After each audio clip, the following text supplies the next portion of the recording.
wajue hiyo mama state house kwanza hakuna sistema.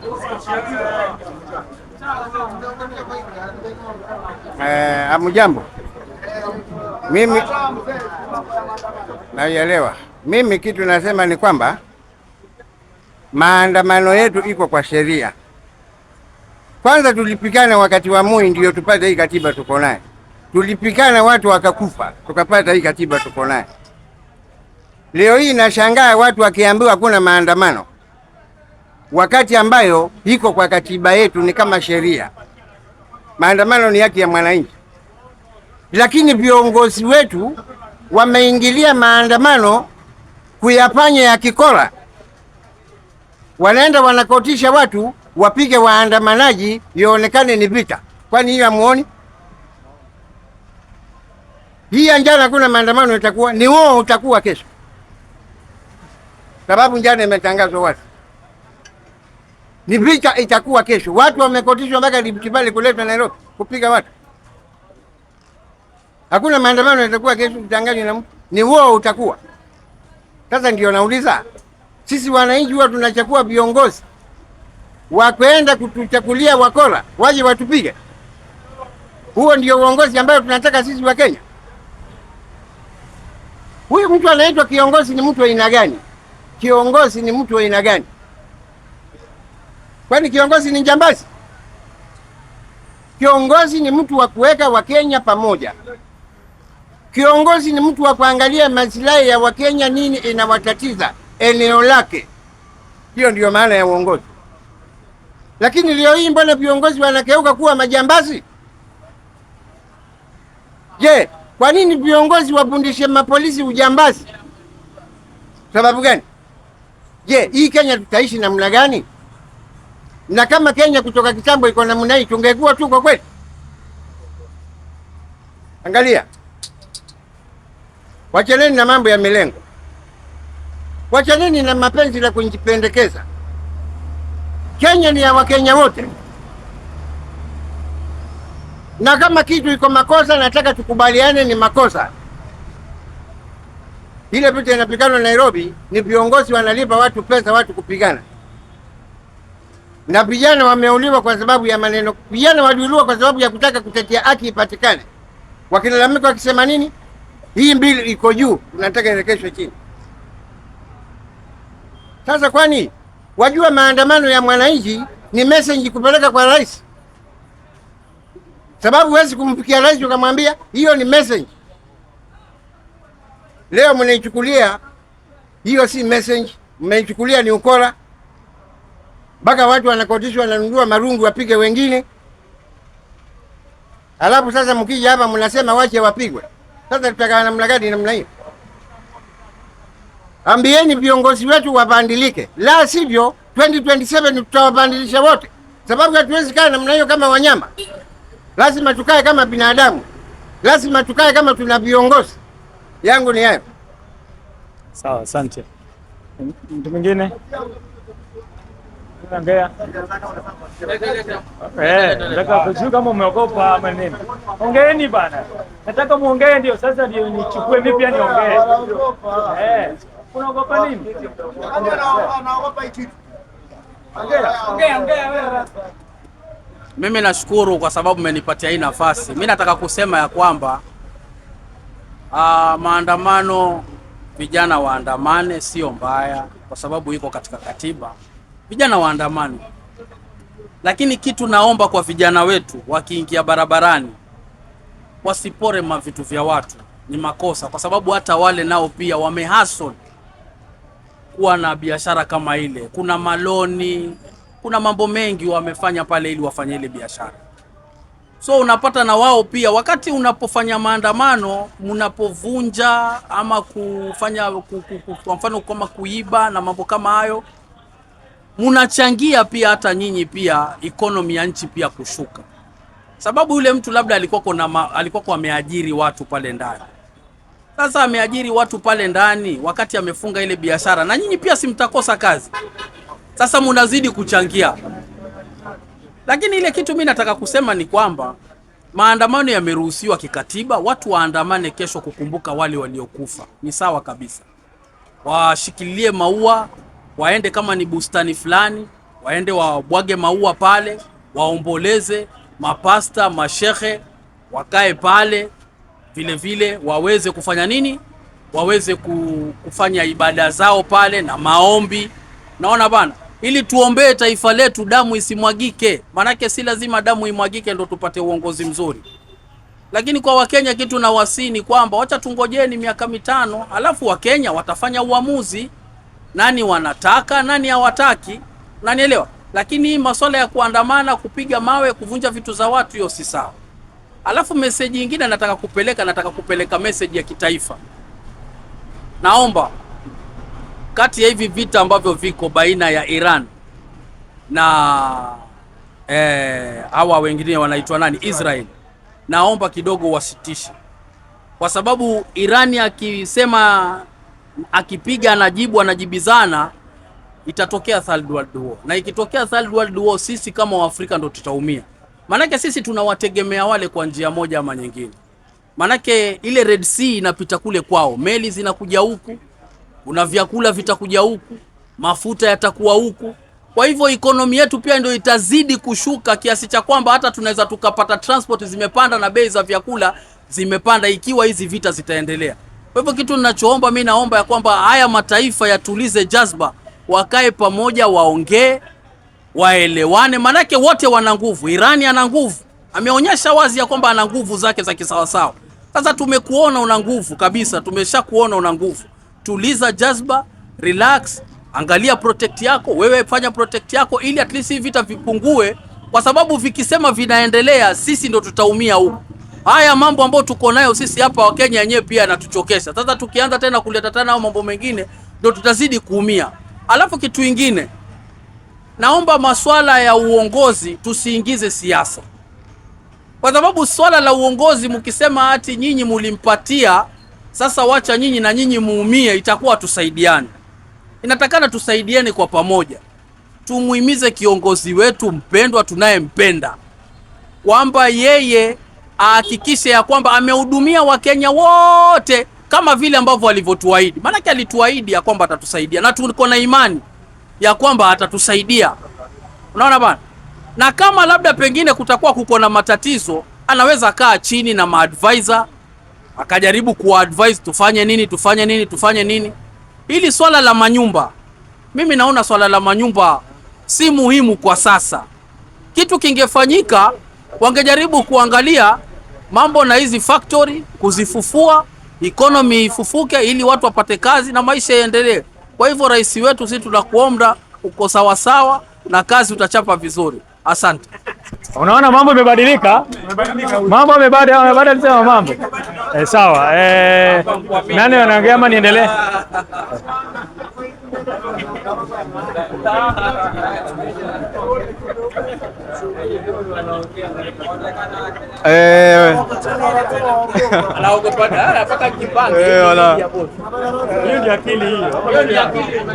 Wanabunge, tuko hapa kwa ajili ya kujadili mambo ambayo yanaendelea katika nchi ya Kenya. Mimi siwezi pinga maandamano ya vijana. Vijana wacha wajitokeze, waandamane, lakini waandamane kwa njia ya amani. Wasifuruge nchi, wasichome, wasiweke matairi barabarani. Na muandamane, muende zile sehemu ambazo mnajua pia maisha yenu itakuwa iko sawa. Sababu hii malalamishi tena kwa serikali kila siku, na wewe umekufa, haitakusaidia. Hiyo malalamishi itaendelea, lakini wewe utakuwa umeenda. Penda maisha yako zaidi. Na sababu hatutaki kupotesha mwanabunge. Wao wengine wanapenda maoni yako, alafu tena ujikute wewe huko. So mimi nina muandamane kwa njia ya amani. Na mtulize boli, mwache rais apige miaka yake 10. Kama nyinyi mtataka kuleta kiongozi mwingine, mumlete pale 2032. Lakini sasa hii mwache rais afanye kazi yake. Mumpe ile muda mlimpa. Msimlazimishe amalize ile kitu ambaye muda ambao umefika, ile muda mlimpa haijafika. maendeleo hayawezi endelea kwa furugu. Ati inji ikuwe na furugu. Inji ikikuwa na furugu, nyi wenyewe ndio mnapoteza. Sababu ile kazi yenye serikali ingetaka ifanye na bidi isimamishe kwanza, ikabiliane na nyinyi, ipostpone ndio ifanye hiyo shughuli zingine kesho. Lakini mimi ninawaomba mkuwe watulivu, mudemonstrate kwa njia ya amani, na mumpe rais miaka yake 5 mliyemwandika nayo kazi ya kikatiba.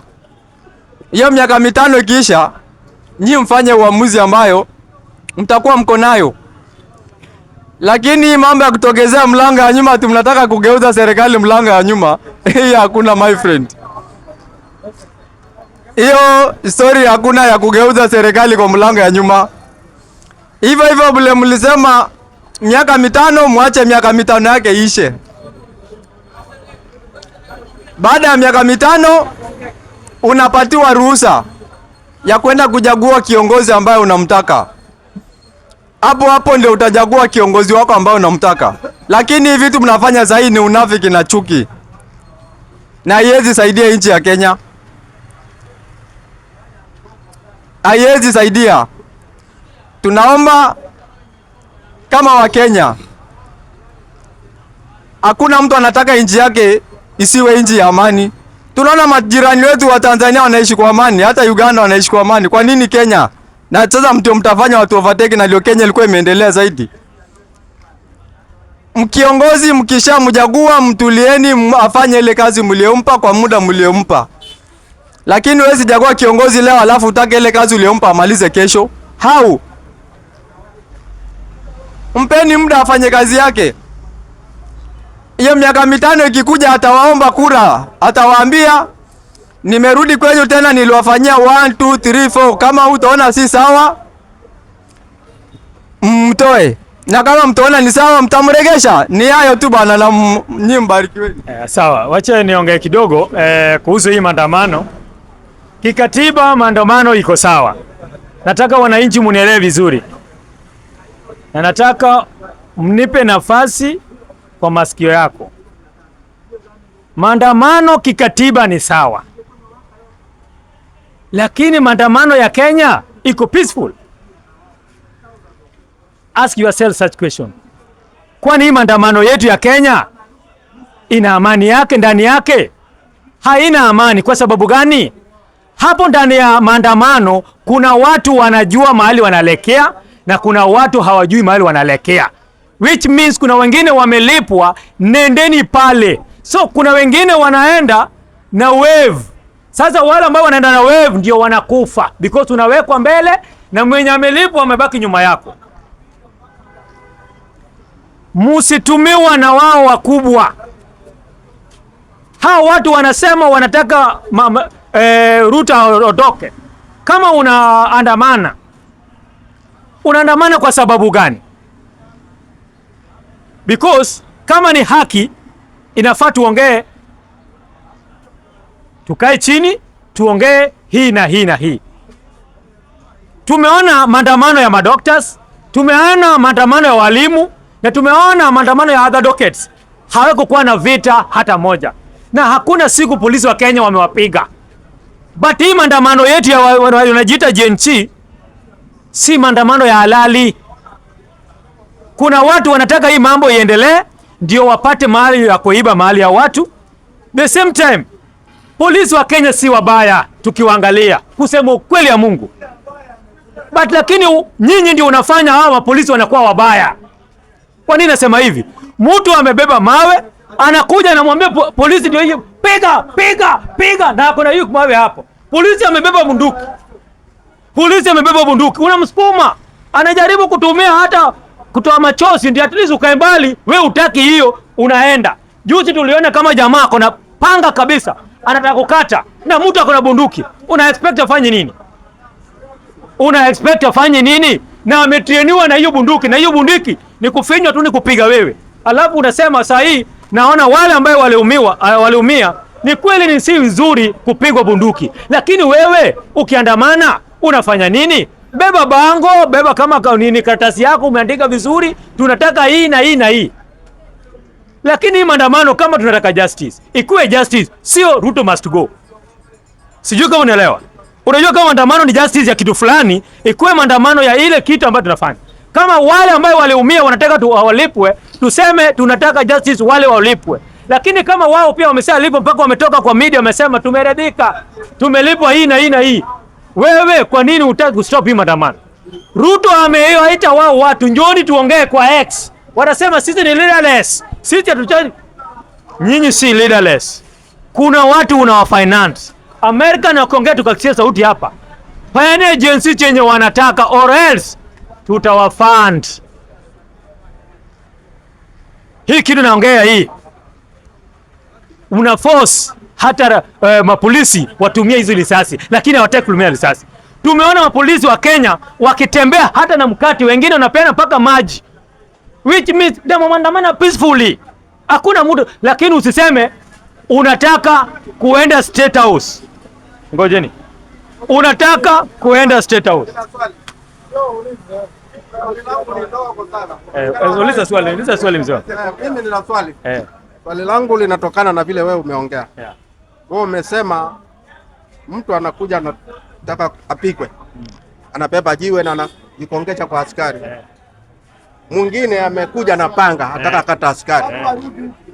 Alafu tunaona mtu anauza barakoa ndio amepigwa risasi. Mbona huyu mwenye panga hakupigwa? Sawa. Sawa. Wewe swali logical question.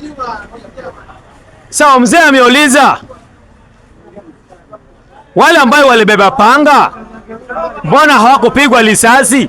Lakini huyu ambaye alikuwa anafanya nini? Anauza barakoa ndio akapigwa nini? Risasi. Let me tell you. Ndio maana naongea.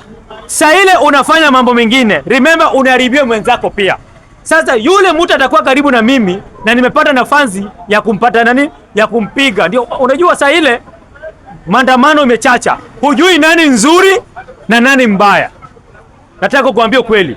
Lakini kisheria mtu ambaye hajabeba chochote haifai apigwe risasi. Na the same time walifaa watumie rubber bullet, sio risasi. Nataka uelewe hizi vitu. Ni rubber bullet na ya machozi. Unaelewa? Hiyo ndio kitu ambayo iko. Lakini sasa na advice. Ni mbaya chenye walifanya kupiga yule mtu anauza barakoa. Wale wamama walisema sija tu kuweko, lakini yule mama alisema huyu jamaa alikuja kuniomba change. Unaelewa? Hiyo ni mbaya kwa wale wa polisi. Sasa ile walikuwa naomba change, polisi hakuwa around. Polisi alikuwa mbali. Na sasa ile wanacheza watu wamekimbia, huyu ndiye amepatikana hapa.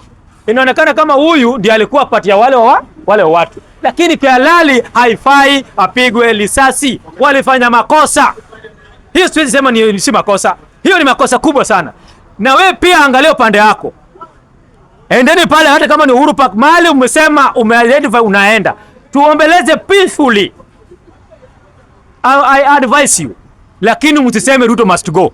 Ukisema Ruto must go, which means umelipwa.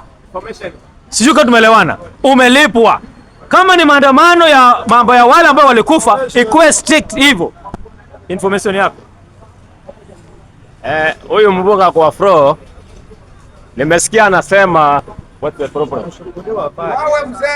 Wacha mambo yako wewe. Unisongeza mimi mtoto na nisongeza? Vipi? Information. Huyu mbunge kwa Fro kuna mahali anaongea kama anapotea network. Kitu ya kwanza just sio kulipwa. Vile unafikiri. Hiyo ni kitu unaongea vitu vingine tofauti. Ya pili umetuelezea yule jamaa alikuwa anauza barakoa, alikuwa na mtu akikuwa na silaha anapigwa risasi. Sikiza, ukienda training, ngoja bila ameongea. Ukienda training ya polisi kuna sheria. SM hata ukikuwa na panga, atupiga mtu risasi kwa sababu alikuwa na panga. Hapana. Kuna yule ako na panga, hadiakiti kwa polisi ndiye anammesa na risasi. Unaelewa? Hata video ikichukuliwa ameshainua panga. Unaelewa? Alikuwa na nia ya kuua polisi, ndiye anampiga. hata kuinua, hata kumsema Chiwa ati Nkonge, polisi hawezi kupiga risasi. Mimi kitu nilikuwa nasema hivi, hao chensi, hii maandamano ya kesho wanaenda parliament inform kuweka ile flower, na maandamano ya Mombasa ni tofauti na Nairobi. Hiyo kitu lazima uweke tofauti. Nairobi ni jiji kuu ambayo inabeba watu karibu milioni 6, wasuri, wauni, takataka, wengine waeleweki. Unajua kwa Nairobi ni capital city. Sasa kitu kidogo nataka tuelezee hapa kwamba hii maandamano ya Nairobi kesho, sasa wanatangaza wanataka kwenda parliament. Mahali wale vijana waliangusha watu 24 walikuwa parliament wanaenda kuweka zile flower. Je, wataingia parliament ama waingii? So wacha nimjibu kidogo alafu uendelee. Because hii ni maoni yetu tu. Hakuna mtu anang'ang'ania sasa nini. Let me inform huyu jamaa. Ameingia kusema atakuninform. Kumbe hana information. Let me tell you. Mimi nimesema na bado na repeat. Haifai polisi apige mwananchi risasi. Bado na repeat. Haifai. Na nimesema kama tunaomboleza. Tunaomboleza wale ambao waliumizwa. Tuende pale peacefully, tubebe maua, tupeleke pale parliament. Na kama tunasema pia ikiwezekana walipwe peacefully. Now I want you to get my point. So, lakini usiende kwa polisi ukibeba mawe, unipige. Unaelewa? Tunaelewa maandamano ya Kenya bila tiaga si maandamano. Tunaelewa hiyo, lakini tunaassume ati hakuna. Tumeona hapa Kenya polisi amekatwa mkono na alikuwa na bunduki. Muliandamana? Na leo kitu kama hiyo, polisi amekatwa bunduki because hakukuwa anataka kupiga. Hapa Kenya iko media ametoa live. Hamuongei, which means wa polisi wazuri, lakini sisi ndio tunafanya polisi akawa baya. Sijui kama unaelewa. So naomba wananchi kama wanaandamana, usiseme mambo mengine, be straightforward. Ndio maana nimesema kuna watu wanajua mahali wanaelekea. Kuna watu wanajua hawajui mahali wanaelekea. Ndio maana kuna wale ambao wanajua mahali wanataka kufika, watasema Ruto must go. Na wale ambao kuombeleza kwa roho yao, watabeba maua. Sijui kama tunaelewana. So wewe kama unataka kuandamana, ask yourself, unaandamana kwa sababu gani na unafanya nini na utafanya nini? Na angalia jirani wako sije akavunja mali ya watu. Hii nchi mali imefikia. I'm telling you the truth. Mukijaribu kuleta vurugo bibaya, hii nchi ikikuwa kwa mkono ya jeshi, hamutapenda.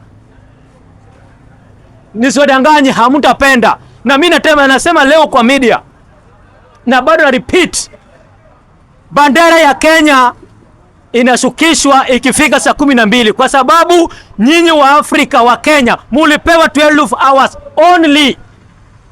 So tumia akili yako. The moment hii imeenda kwa jeshi, hiyo ni nchi nyingine. Nawaambia hiyo ni nchi nyingine. Jeshi wa Kenya wanalipwa na British American. British American ndio walikolo na si nchi. So the moment jeshi amechukua nchi, hata hao polisi unaona wote watakuwa raia na mtakuwa indo. Hebu just yourself.